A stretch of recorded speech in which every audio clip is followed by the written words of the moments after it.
Hello, আসসালামু আলাইকুম everyone. শীতের দিন তো চলেই এসেছে। এখন যদি পিঠা তৈরি না করি তাহলে কি হবে? তাই আজকে আমি তৈরি করে দেখাবো খুব সহজে গুড় ছাড়াই তেলের পিঠা। পিঠা তৈরির জন্য প্রথমে যেটা লাগবে সেটা হচ্ছে চালের গুঁড়ো। এখন আমি এরকম সাইজের 2 বাটি চালের গুঁড়ো দিয়ে দিব। এখন দিয়ে দিব 1 বাটি আটা। তার মানে হচ্ছে 2 বাটি চালের গুঁড়ো দিলে 1 বাটি আটা দিতে হবে। আটা দেওয়ার কারণে পিঠার ভিতরটা অনেকটা সফট হবে। পিঠার মিষ্টিটা ব্যালেন্সে রাখার জন্য দিয়ে দিব সামান্য পরিমাণে লবণ। এখন সবগুলো একসাথে একটু মেখে নিব। যেহেতু গুড় ছাড়া পিঠা তৈরি করব, তাই এখানে আমি পরিমাণ মতো চিনি নিয়েছি। এখন চিনিটা চুলায় ঝাল দিয়ে শিরা তৈরি করে নিব। চিনিগুলো আমি একটি হাঁড়িতে নিয়েছি। এখন দিয়ে দিব সামান্য পানি। চুলাটা আমি অন করে দিয়েছি। এখন চিনিটা এভাবে নেড়ে চেড়ে শিরা তৈরি করে নিব। দেখুন চিনি গলে গিয়ে শিরায় পরিণত হয়েছে। এ পর্যায়ে চুলার থেকে নামিয়ে ফেলবো। চুলার থেকে নামিয়ে নিয়েছি। এখন 5 মিনিট এভাবে নেড়ে চেড়ে ঠান্ডা করে নিব। এখন এই গুঁড়িগুলোর মধ্যে সবগুলো শিরা দিয়ে দিব। দিয়ে দিব সামান্য পরিমাণে নর্মাল পানি। এখন হাতের সাহায্যে সবগুলো একসাথে ভালো করে মেখে নিতে হবে।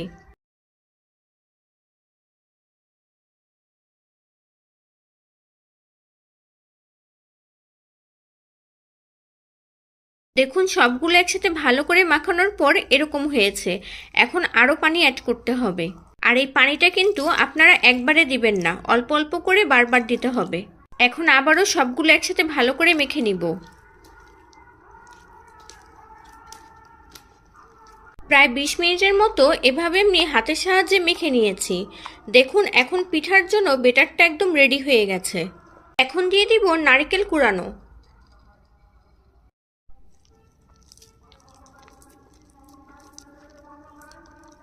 সবগুলো একসাথে ভালো করে মেখে নিয়েছি।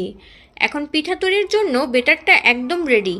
আর এই পিঠার বেটারটা আপনারা যদি ভালো করে তৈরি না করেন তাহলে কিন্তু পিঠাটা সফট এবং ফুলকো হবে না।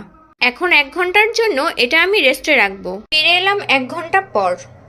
পিঠা তৈরির জন্য একটি কড়াইতে একটু বেশি পরিমাণে তেল দিয়ে গরম করে নিচ্ছি। দেখুন তেল গরম হয়ে গেছে।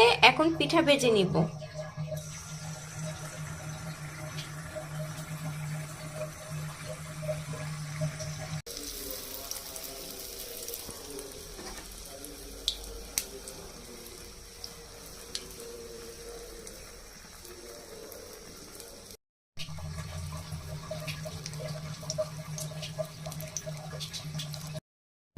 আমার ভিডিও ফলো করে যদি আপনারা তেলের পিঠা তৈরি করেন, অবশ্যই তেলের পিঠা ফুলকো এবং ভালো হবে।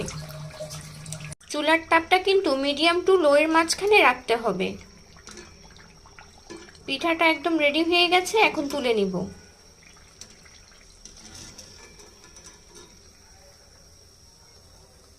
আর এভাবে সবগুলো পিঠা আমি একে একে ভেজে নিব।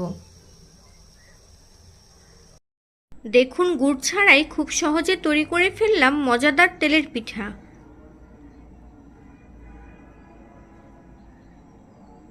এখন আমি আপনাদেরকে পিঠাটা ভেঙে দেখিয়ে দিব ভিতরের অংশটা কেমন হয়েছে।